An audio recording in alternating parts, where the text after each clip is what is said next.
אתם משמרים נהירי של שבות אם אתם משמרים נהירי של שבות אני מראה לכם נהירי של ציון אני מראה לכם נהירי של ציון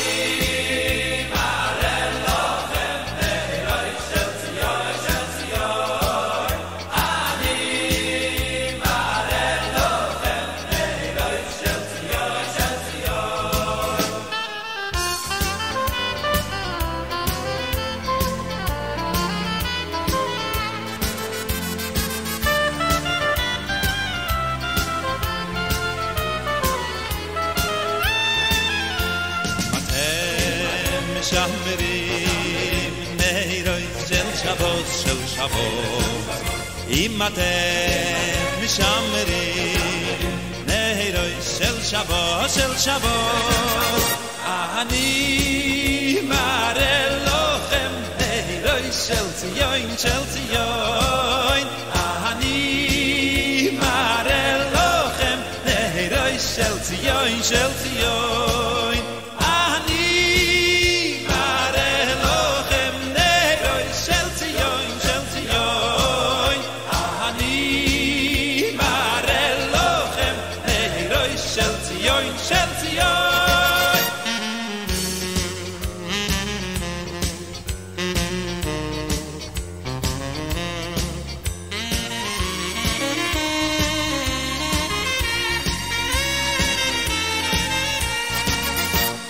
Mordechai Ben David avec les lumières de Sion, les lumières du Shabbat. Si vous regardez les lumières de Shabbat, je vous montrerai les lumières de Sion. Voilà, la Géoula, la délivrance. Paracha qu'on lira, la deuxième paracha que nous lirons de ce Shabbat, c'est paracha Pekoudé.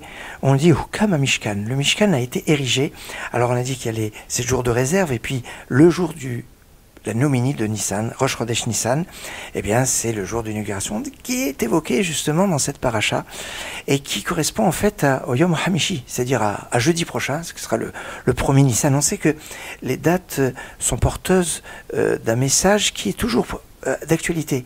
En fait, le 15 Nissan, par exemple, c'est le jour de la sortie d'Égypte, parce que c'est le jour de la Géoula, de la délivrance. Et cette délivrance, elle est chaque année, chaque époque, à chaque endroit.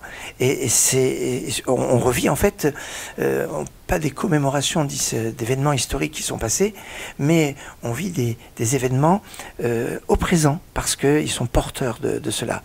Et le Mishkan, le sanctuaire, qui est le symbole en fait de l'unité des enfants d'Israël. Vaya Mishkan Echad, le sanctuaire sera un, parce qu'il est l'expression de l'amour, du don de tous les enfants d'Israël, qui vont tous participer pour être unis dans ce Mishkan, et cette union dans ce Mishkan, dans ce sanctuaire, va être le symbole de la présence divine qui va s'exprimer, qui va se révéler dans cette unité. Mais cette unité ne gomme pas les particularités de chacun. Et ce que va apporter chaque prince, chaque Ben Israël va avoir son importance. Alors on va parler des princes qui ont amené des pierres précieuses. Alors est-ce que c'est vraiment eux qui les ont amenés? On dit Nessim et Viou. Et les princes ont amené les pierres précieuses. Alors, une discussion, est-ce que ces Nessim, ce sont en fait dans les nuées, comme le dit Targum Yonatan Ben Uziel, qu'en fait il y a des nuées qui ont pris ces pierres précieuses depuis le fleuve, le Pishon. Le Pishon, c'est le premier fleuve du Gan Eden. Et elles ont amené ces pierres. Et ben finalement, les princes n'ont pas amené grand-chose de chez eux, puisque c'était amené par les nuées qui les ont déposées chez eux, et ils ont offert finalement ce qu'ils ont reçu. Alors peut-être c'est ça, c'est ce qu'on reçoit, qu'on donne, mais au moment de l'inauguration, il va se passer quelque chose. C'est que chaque jour, des 12 premiers jours du mois de Nissan, chaque prince de chaque tribu va faire son jour de fête de l'inauguration. Alors il y a cette unité, mais la particularité de chaque tribu, va être que son prince, son représentant, va avoir son jour. Alors, ils ne peuvent pas amener tous le même jour, donc il y a un ordre très intéressant qui va commencer avec la tribu de Yehuda. Yehuda, dont le nom, Yehuda, il y a les lettres du nom de Dieu, Yud-Ke, Vav, Dalet, et donc il y a le nom de Dieu tel qu'il s'écrit, et il va voir donc les 12 tribus, comme les 12 mois de l'année. C'est pas par hasard que justement le mois de Nissan s'appelle Chodesh Aviv, le mois du printemps. Aviv, c'est Av Yudbet, le père des 12 mois. Et en fait, dans chacun des 12 premiers jours du mois de Nissan, on a une perspective de ce qui va se passer dans le courant de l'année qui arrive. C'est très intéressant cet aspect-là, dans ce lien entre les jours du mois de Nissan et les mois qui arrivent. Et chaque jour est fêté. Alors, je vous ai dit, il y a aussi un parallèle qui existe entre le mois de Nissan et le mois de Tishri. Très fort, parce que le 10 du mois de Tishri, c'est Kippour. Et historiquement, le 10 du mois de Nissan, c'était Shabbat Agadol, le grand Shabbat. Alors, quand on parle de Kippour, Shabbat Shabbaton, le grand Shabbat, il y a cette relation. Mais entre 1 à 10, il y a aussi une signification qui n'est pas négligeable au niveau des princes de chaque tribu. Parce que on a dit le premier jour, c'est la tribu de Yehuda, et c'est issu de la tribu de Yehuda qu'il y a on va dire, le premier artiste qui est cité, Betzalel, Ben Uri, Ben Hur, que je vous ai cité tout à l'heure. Betzalel, fils de Uri, fils de Hur, de la tribu de Yehuda. Et avec lui, il y avait Aholiav, Ben Achisamach, les Maté Dan. Aholiav, qui lui était de la tribu de Dan. La tribu de Dan, c'est celle qui marchait en dernier. Alors, marchait en dernier, mais l'offrande de son prince, c'était pas le dernier jour, c'était le 10e jour, parce qu'en fait ça fonctionnait par fanion, et la tribu de Dan était à la tête du dernier fanion, et donc la tribu de Dan, alors Dan, remarquez que ça sonne comme le nom de Dieu tel qu'on le prononce, Adon, Aïe, Dan, qui est la notion du jugement. Alors, on a le premier, le nom de Dieu tel qu'il s'écrit, Yud-Ke Vav-Ke, avec un Dalet au milieu, le Dalet qu'on retrouve dans Dan, dans le Shem Adnout, c'est-à-dire le nom de Dieu comme le maître du monde, Adon Akol, qui est lié avec la tribu de Dan, et c'est justement issu de la tribu de Yehuda d'un côté et de la tribu de Dan de l'autre côté qu'on a les deux artistes qui se sont exprimés dans cet aspect. Alors, il y a dans le mois de Nissan, donc on va dire, qui est un mois de fête, on ne fait pas de tachanouni, mais pas de supplication, parce que du 1er au 12, c'est les 12 tribus qui ont offert, comme on le voit dans la Parashat Nassau dans le livre des Nombres, qui sera lu après Shavuot. Shavuot, qui est le don de la Torah, qui est l'aboutissement de la fête de Pessah. Comme quoi chaque paracha qui est lu à un moment très particulier est porteuse d'un message. Mais ce qui n'est pas marqué dans le paracha de Nassau, c'est qu'il y a une 13e tribu qui ne va pas offrir des offrandes au moment de l'inauguration, mais qui va avoir sa contribution dans l'unité de toutes les tribus. C'est la tribu de Lévi. Et la tribu de Lévi va être liée au candélabre. Et quand vous regardez la paracha de Nassau qui parle, donc, c'est le texte qui est lu des princes de chaque tribu, qui est lu pendant tous les jours du mois de Nissan. Le premier jour, on lit l'offrande de la tribu de Yehuda, le deuxième jour de Issachar, le troisième jour de Zevulun, et ainsi de suite, jusqu'au deuxième jour. Et le 13e jour, eh ben, on lit la paracha qui parle de l'allumage du candélabre. Le candélabre, c'est toute la symbolique des lumières qu'on évoquait tout à l'heure avec les lumières du Shabbat, les lumières du Mishkan. Ce candélabre qui était fait d'une seule pièce et qui est lié à la tribu de Lévi. La tribu de Lévi qui n'avait pas un territoire à elle quand ils étaient en terre d'Israël. Ils essaimaient partout, ils avaient des villes, 42 villes à travers tout Israël, et qui était un peu le lien entre toutes les tribus. Et ce lien qu'on retrouve à travers aussi le Kohen, issu de la tribu de Lévi, le Kohen qui bénit les enfants d'Israël, Béava, dans l'amour, cette unité, cette dimension de cette unité. Alors, on a donc les 13 premiers jours du mois de Nissan, 12 tribus plus la tribu de Lévi, avec le 13 qui est le symbole du Echad, le mot Echad, pour le numéro 13, et donc c'est cette unité. Après, quand on voit le mois de Nissan, pour remarquer combien que c'est un mois de fête, le 14 Nissan, c'est le jour où on amenait l'agneau pascal, il était amené dans l'après-midi du 14. Or, quand on amène un sacrifice, c'est comme un jour de fête. C'est pour ça que l'après-midi du 14 Nissan, la veille de Pessah, dans l'après-midi, on ne peut pas travailler, on peut pas faire... On fait les préparatifs de la fête, oui, c'est possible, mais pas d'autre chose. Et certains interdisent même le matin. D'ailleurs, il y a tellement de choses à faire la veille de Pessah que c'est bien d'avoir une disponibilité à ce moment-là pour tous les préparatifs. C'est un peu un Yom Tov. Et donc le 14 Nissan est lié un peu comme ce jour de Yom Tov. Après, du 15 au 21, en Israël 22, en dehors d'Israël, ou sinon on peut compter le Yisroel Chag, le jour qui est après la fête, c'est la fête Chag HaMatzot, comme on l'appelle dans la Torah, et comme on l'appelle dans la prière, la fête des Azim. Les Chachamim l'appellent Chag HaPessah, même si Pessah c'est plus le nom du sacrifice qui est offert le premier jour, la veille, le 14 Nissan, c'est vrai, mais dans le langage des Chachamim, que ce soit dans la Mishnah, la Gemara, quand on parle de la fête de Pessah, en fait, on ne fait pas faire référence seulement à la veille, ça c'est plus dans la Torah, on parle de toute la fête de Pessah. Alors, la fête de Pessah va aller jusqu'au 22 ou jusqu'au 23, puisque si Yisroel Chag, le jour qui est rattaché à la fête, c'est encore le 23, et quand on va être au 24 Nissan, juste jour pour jour dans un mois exactement, eh bien, ça sera la fête des temps futurs. On lui dit Nissan Nigalou, Nissan Atidim Nigaël. C'est en Nissan que les enfants d'Israël ont été sauvés, c'est en Nissan qu'ils seront sauvés. Et donc, la Géoula, la délivrance, doit arriver au mois de Nissan. Seulement, on ne mélange pas une fête, une joie avec une autre joie. Et donc, la joie de la fête des temps futurs, des temps messianiques, se fera sur les 7 jours qui commenceront à partir du 24 Nissan jusqu'à la fin du mois de Nissan. Et comme ça, eh bien, le mois de Nissan est entièrement un mois de fête où il n'y a pas des supplications, où on évite d'aller au cimetière, sauf s'il y a une nécessité. Et encore, si on doit aller, alors s'il y a un enterrement, évidemment, il n'y a pas le choix, on y va. Mais quand il y a une commémoration, il y a des discussions. Est-ce qu'on peut pas? Si on y va, alors on s'efforcera de ne pas pleurer, parce que c'est un mois de fête. Un mois de fête, le mois de Nissan, qui s'exprime à travers les 3 temps. Le passé, le présent et le futur. Le passé, à travers l'inauguration du Mishkan avec les 13 tribus qui ont amené les sacrifices, ou avec la menorah. Ça, c'est, on va dire, le passé. Le présent, c'est la fête de Pessah que l'on vit au présent pendant les 7-8 jours de la fête de Pessah. Et la fin du mois de Nissan est un mois donc qui reste dans la fête à travers la fête future, la fête des temps messianiques. Il y a ici quelque chose qui est pas négligeable. Maintenant, quand on revient à l'aspect de l'inauguration, il y a un point qui me semble assez remarquable à propos de l'inauguration, c'est que je vous ai parlé de 7 jours de réserve. Yemei Elohim, Sheva Yemei Elohim, les 7 jours de réserve dont on parle à Parashat Tetzavé, Parashat Tzav, et le 8e jour, c'est le premier Nissan.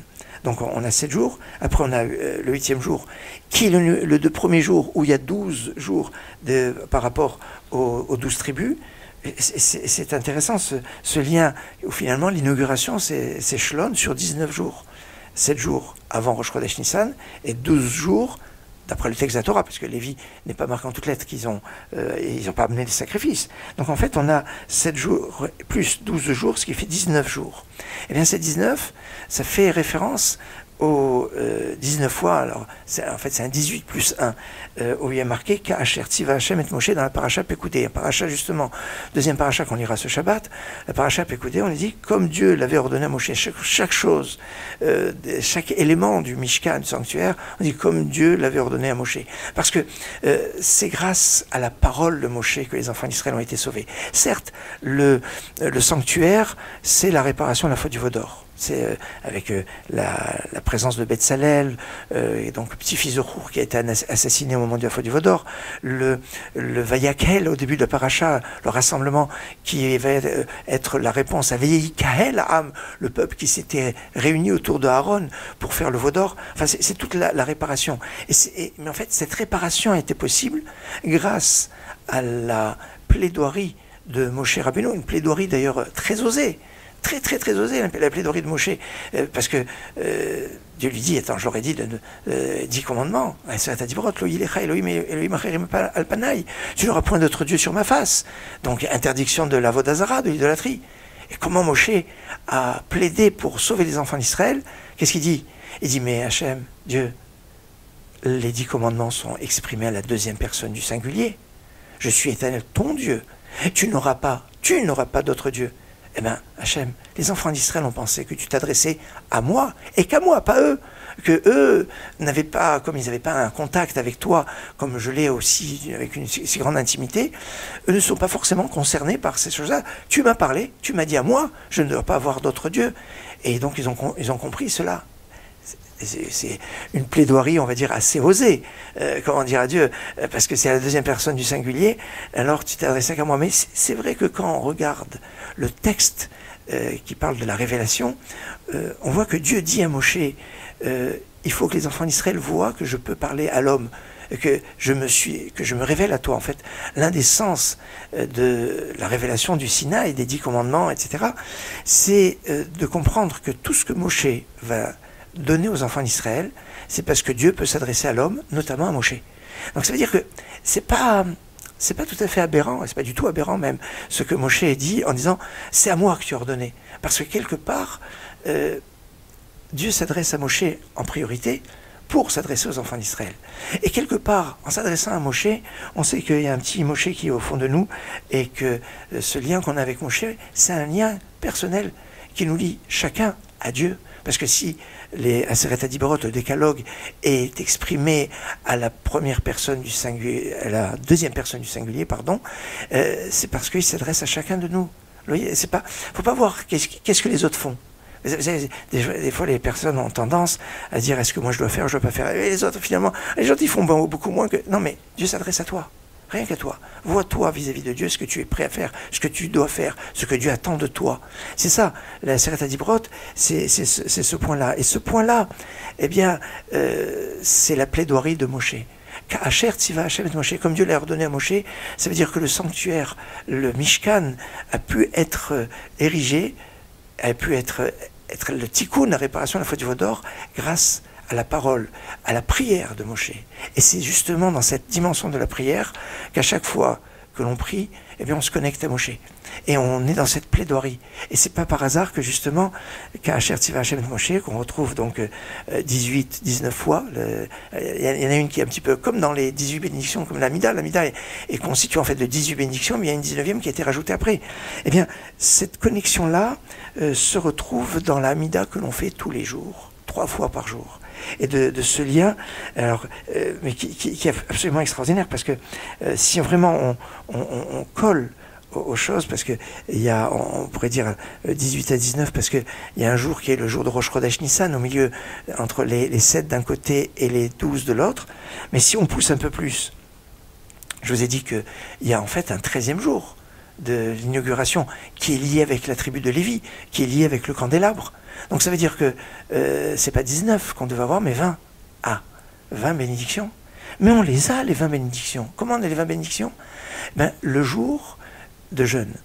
Quand il y a un jour de jeûne, dans la répétition de l'Amida, alors dans l'Amida qu'on fait à voix basse, on le dit, mais pas avec une bénédiction à part. C'est inclus dans la bénédiction de Shema Kolenu. C'est inclus dans une bénédiction.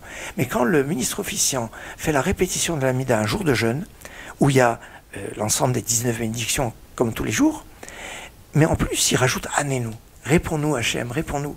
Dans ce Anenu, où il y a une unité de tous les enfants d'Israël, parce que c'est le jour de jeûne et on doit savoir être unis, eh bien le ministre officiant rajoute une 20e bénédiction. Et donc, il y a ce jour, juste le jour de jeûne, le jour où il y a le plus de bénédictions dans une Amida. On n'a pas d'autres, parce que quand on a un jour de fête, il y a 7 bénédictions. Même le jour de Rosh Hashanah, le long Moussaf de Rosh Hashanah, il n'y a que 9 bénédictions. Au niveau des... Alors, il y a d'autres textes, c'est vrai, mais au niveau bénédiction, il n'y en a que 9. Et donc, un jour de semaine, c'est le jour où on a le plus de bénédictions, avec ces 19 bénédictions. Eh bien, le jour de jeûne, dans la répétition, et uniquement dans la répétition de l'Amida, le ministre officiant rajoute encore une autre bénédiction, et on arrive à 20. Et ces 20 bénédictions seront l'écho des 20 jours d'inauguration, quand on inclut aussi la tribu de Lévi, qui est l'expression de l'unité de l'ensemble des enfants d'Israël. Donc le programme, je dirais, du mois de Nissan. Maintenant, pour revenir un peu à la paracha, il y a quelque chose qui est assez intéressant, c'est que comment ils sont arrivés, ces artistes, à faire un Mishkan, un sanctuaire. Alors il y a un commentaire qui nous dit que quand les enfants d'Israël étaient en Égypte encore, ils savaient qu'ils allaient construire le Mishkan, le sanctuaire, et ils avaient fait en miniature des petits sanctuaires à s'habituer au niveau artistique à le faire. C'est ce que nous dit le Khatam Sofer. C'est comme ça qu'on avait ces Chacham, cette sagesse, avec une sagesse qui était supérieure chez la femme, parce que la femme, eh bien, elle est liée avec le Rosh Chodesh, avec la construction du Mishkan. D'ailleurs, c'est une femme, Rachel, qui a à l'institution du Moussaf de Rosh Chodesh. Ça, c'est un point. Alors, parce que ça commence au Moussaf de Rosh Chodesh, Rashi Chodashim Lamecha. Les initiales Rashi Chodashim Lamecha, les noménies ont été donnés à ton peuple, ça fait Rachel. Alors, c'est ce point qui est fort. Pour revenir aux pierres précieuses, je vous ai dit, Targum Yonatan Menouziel nous dit que c'était les nuées qui les avaient amenées depuis le premier fleuve du Gan Eden, mais d'après le Midrash Rabbah, les pierres précieuses, Avnei Shoam et Avnei Milouim, qui étaient enchâssées dans le Ephod et le Rochen, sont venues avec la manne. Avec la manne, on a des pierres précieuses. Alors, le Maharam de Rothenburg lui dit non, c'est depuis l'époque de Noach, il y avait des pierres précieuses qui étaient gardées et qui se sont transmises de génération en génération. Ce sont ces pierres, c'est comme ça que dit le Maharam de Rothenburg, qui vont servir au éphod et au pectoral. Le Chem Datyamim, lui, non, ils ont trouvé ces pierres précieuses dans la mer Rouge. Quand ils ont traversé la mer Rouge, c'était pavé de pierres précieuses. Enfin, il y a ces pierres précieuses, et puis il ne faut pas oublier de savoir, quand on rentre dans le Mishkan, dans le sanctuaire, de se purifier. On se purifiait avec quoi? Avec le kior, ce bassin qui était constitué avec les miroirs que les femmes avaient offerts. Alors c'est intéressant parce que finalement, le Kohen, quand il se lavait les mains, eh bien, il pouvait se voir dans ce bassin. Ça lui permet de s'assurer qu'il n'avait pas de taches sur lui, qu'il était bien prêt pour servir dans le temple. C'est ce point qui est important. Je voudrais vous faire écouter en conclusion bien l'annonce du mois de Nissan, qui sera donc jeudi. Et donc c'est particulier pour cette année de cette annonce. Pour vous souhaiter Shabbat Shalom, Git Shabbat, Shabbat Shalom Mevorach, Chodesh Tov Mevorach pour Rosh Chodesh qui sera jeudi. Shabbat Shalom.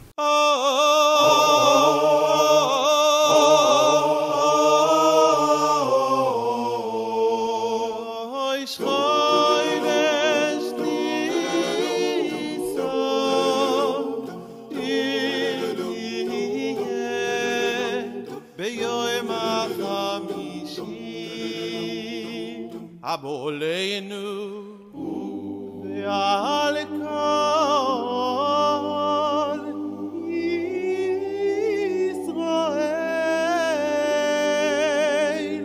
letovot Rosh Chodesh Yevadesheyu HaKadosh Baruch Hu Oleinu ve'al kol amoy beis Yisrael bechol mokom shei Ma nishtana halayla hazeh mikol haleilot mikol haleilot shebechol haleilot anu ochlin chametzu matcha halayla zeh kulo matcha halayla zeh kulo matcha shebechol haleilot anu ochlin shi'ar yirakot halayla zeh maror halayla zeh maror shebechol haleilot einanu mapilin afilu pam echad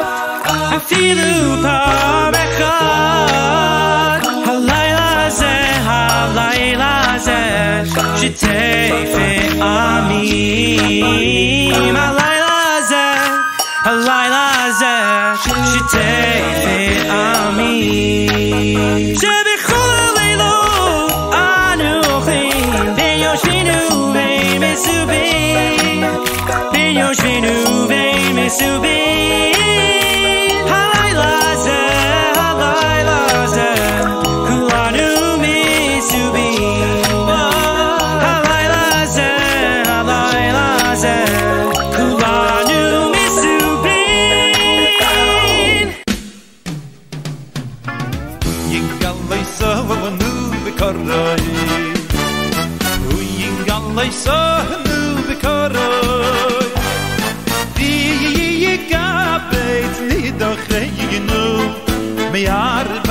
kan poise vorret Ui gallai so nu be koroi Ui gallai so nu be koroi Di gabeit ni doch you know mi arba kan poise vorret Oy oy khabe yirin Oy oy khabe yirin Oy oy khabe yirin kol misloge Oy oy khabe yirin Oy oy khabe yirin Oy oy khabe yirin kol misloge Oy oy khabe yirin Oy oy khabe yirin Oy oy khabe yirin kol misloge Oy oy khabe yirin Oy oy khabe yirin Oy oy khabe yirin kol misloge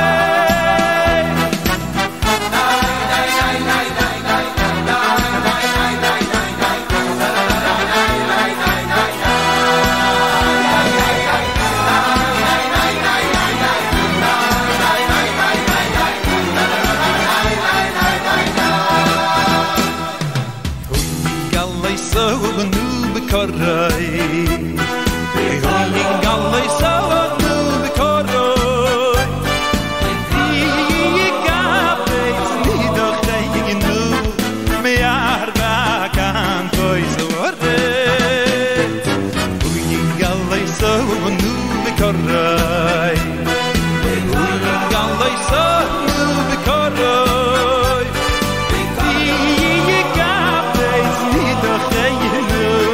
Mi arba kan paisa varret Oy oy khabe yirin Oy oy khabe yirin Oy oy khabe yirin kol mislover Oy oy khabe yirin Oy oy khabe yirin Oy oy khabe yirin kol mislover Oy oy khabe yirin Oy oy khabe yirin Oy oy khabe yirin kol mislover Oy oy khabe yirin Oy oy khabe yirin Oy oy khabe yirin kol mislover